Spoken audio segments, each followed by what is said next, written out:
At the Sports History Network, we're proud to introduce you to a new sponsor for our podcasts. It's Home Field Apparel, your premium collegiate apparel brand right out of Indianapolis. They've got incredibly comfortable t-shirts, plus they're officially licensed with vintage college designs. They have over 150 plus colleges available now and always adding more. Homefield digs through the archives and history of your school to find unique logos, mascots, and moments to make thoughtful designs for your school. When you shop today, new customers can get a 15% discount off their first purchase using the promo code SPORTSHISTORY at checkout. You can learn more at homefieldapparel.com. Now it's time to take a sports break, a look at sports history on a daily basis. Hello, my friends in sports history. This is Darren Hayes of the Sports Jersey Dispatch podcast. Welcome once again to your sports break for the September 1st, the first day of September. Some great sporting events have happened on this day, and some athletes that made those happen, well, they're going to be accounted for too. We're going to talk about their uniform numbers whenever we can. Uniform numbers we'll be talking about today are 4, 7, 16, 17, 10, 39, number 24, 21, 8, 10, 88, and jersey number 61. It all starts off September 1st, 1906, and the Philadelphia Athletics defeated the Boston Red Sox 4-1, and get this, 24 innings in Boston. It is the longest game in American League history. Both starting pitchers went the duration, all 24 innings, as the A's hurler Jack Combs overcame Boston's Joe Harris.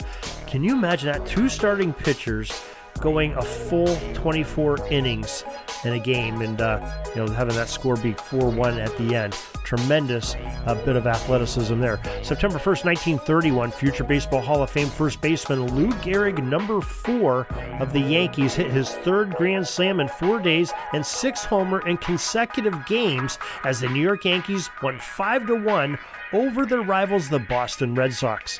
September 1st, 1945, the Philadelphia Phillies outfielder Vince DiMaggio, number 7, smashed his 4th grand slam of the season, tying a National League record in an 8-3 win over the Boston Braves. Now, if Vince's last name sounds familiar, you got it. He is Joe DiMaggio's older brother. As a matter of fact, there was 3 DiMaggio brothers who played Major League Baseball. Vince is the oldest, and then Dominic and Joe followed him. And, of course, Joe DiMaggio, the great one with the Yankees. September 1st, 1947, infielder Jack Lork, number 16, he hit the New York Giants' 183rd home run of the season in a 2-1 win versus the Boston Braves. Now, that blast broke the New York Yankees MLB mark set in 1936 of 182. Beat that by 1. Giants hold that record back in 1947.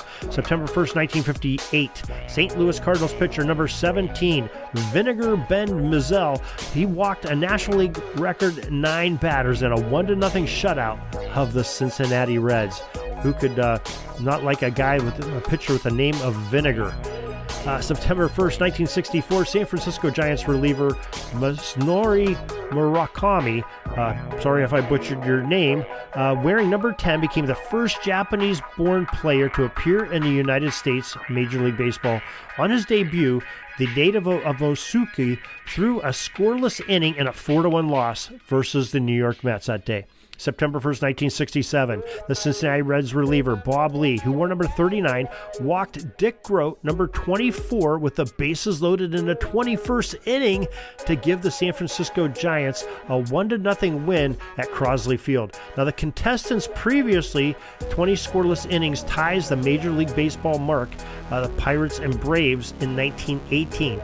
Speaking of the Pirates, September 1st, 1971, the Pittsburgh Pirates started a game with what is believed to be the first all-black lineup, including several Latinos in Major League Baseball history. It was a 10-7 win for the Pirates over the Philadelphia Phillies, and these Pirates included future Hall of Famers Roberto Clemente, number 21, and Willie Stargell, number 8.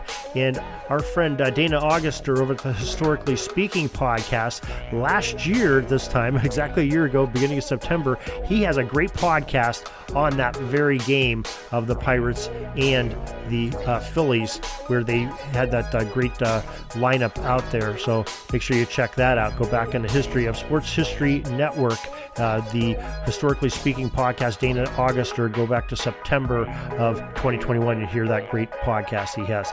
September 1st, 1975, New York Mets pitcher Tom Seaver, wearing number 41, shut out the Pittsburgh Pirates 3-0. And with this victory, he was the first pitcher to reach 200 strikeouts for a Major League Baseball 8th straight season. Tom Seaver, truly one of the great pitchers in baseball history. September 1st, 1978, Baltimore Orioles pitcher Sammy Stewart, wearing number 53, sat down 7 consecutive batters in his Major League Baseball debut on the mound en route to a 9-3 victory over the Chicago White Sox.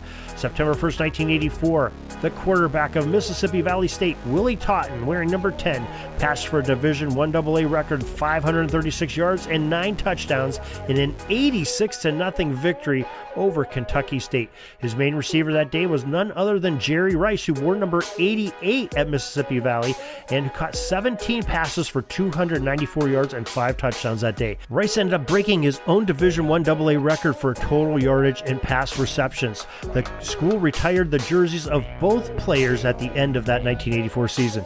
September 1st, 2007, Clay Buchholz, number 61, became the first Boston Red Sox rookie to pitch a no-hitter in just his second Major League Baseball appearance, and he beat the Baltimore Orioles 10-0 at Fenway Park. Pretty impressive.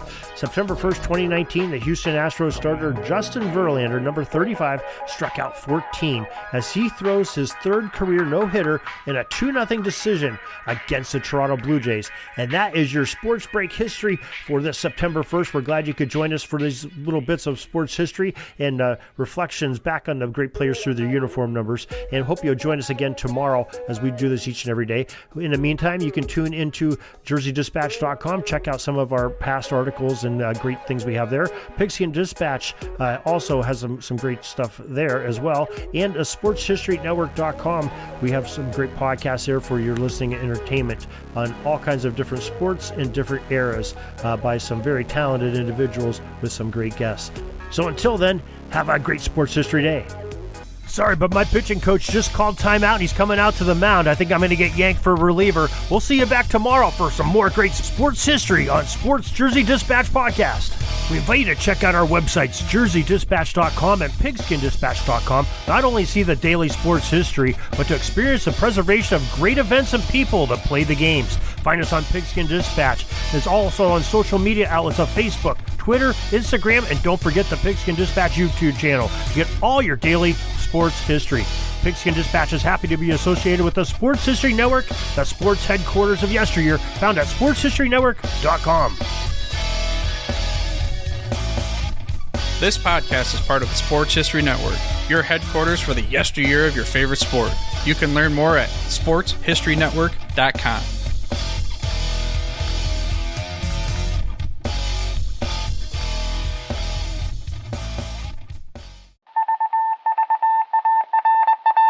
It was just another ordinary day in the offices of the Pittsburgh Guardian newspaper circa 1924.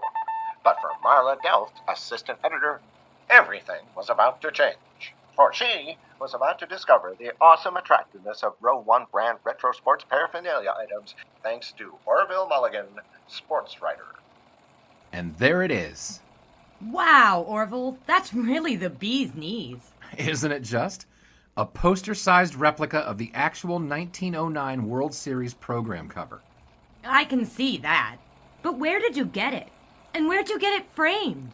I ordered it from the Row 1 website, where over 6,000 items of sports memorabilia from the 1880s to the 1990s are available for reproduction, in multiple sizes and in several different materials, with over a dozen styles of frame to choose from for prints like this. Well, I'm sure Mr. Delft would love to put up more of these in the office. But I'm equally as sure they're beyond this newspaper's budget. Not at all, my dear Marla. See for yourself. Go to sportshistorynetwork.com/row1. sportshistorynetwork.com/row1. Oh my, these are good prices. Oh, and look at this stuff. Oklahoma-Nebraska football, college basketball art, Michael Jordan items. And so it retro was that sports Marla Delph advertisement discovered the placards. splendiferous magic of Row 1 sports memorabilia, arts, and prints. You can too by visiting sportshistorynetwork.com/row1. That's ROW1 today for access to the full Row 1 catalog of gallery prints and gifts like t-shirts, long-sleeve shirts, telephone cases, coffee mugs, blankets, pillows, towels, and even shower curtains. Act today for 15% discount off all prints with coupon code SHN15 and 20% off all other items with coupon code SHN20 at checkout. And keep your dial locked to the Sports History Network for the exciting chronicles of the 1920 sports world in Orville Mulligan, Sports Writer. Coming soon.